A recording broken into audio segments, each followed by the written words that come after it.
want to sip. Yes, ma'am. Right away. Anything.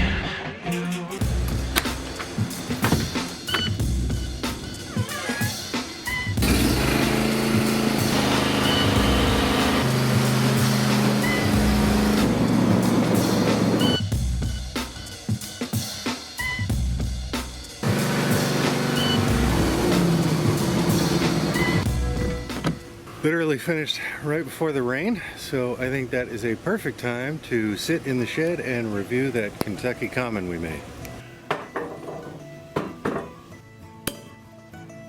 Sorry for the voiceover, but my camera decided to crap out here and turn the mic off. First off, I want to thank you guys for being so patient with waiting for this tasting review.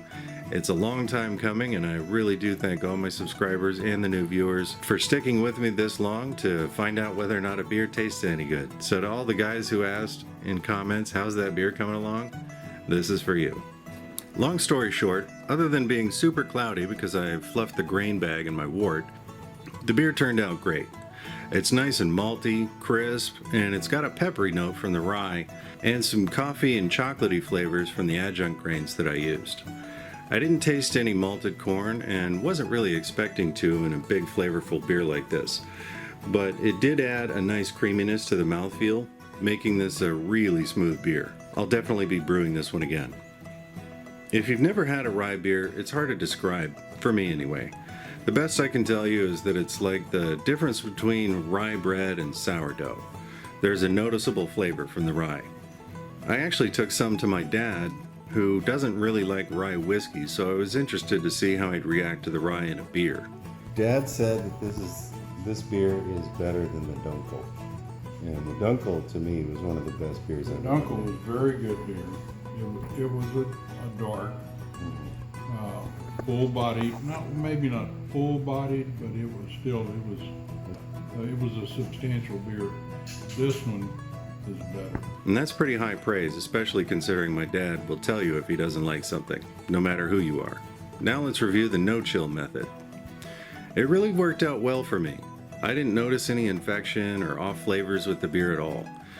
And all I did was sanitize the lid and the lip of my pot, clapped it on, and then left it in the garage to cool overnight.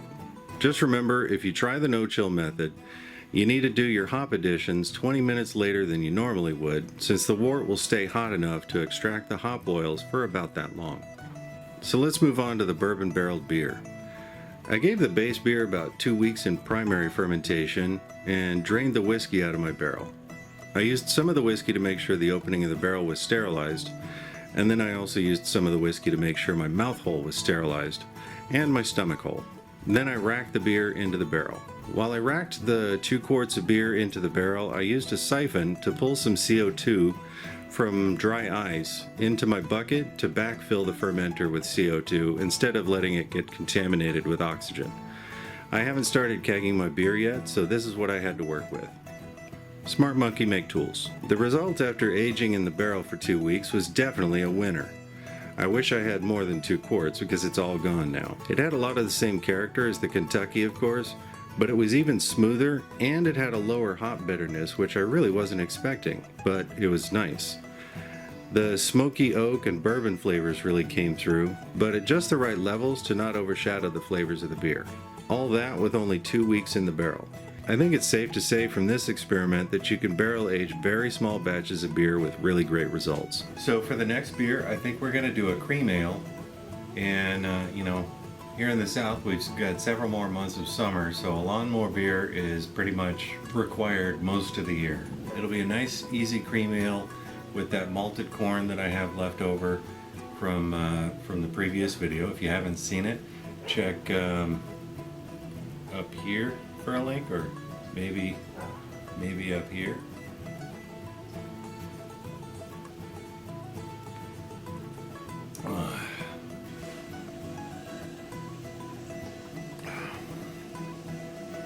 Yeah, that bourbon barrel is really, really, really good. It actually adds a little bit of sweetness to the beer, and I was not expecting that at all.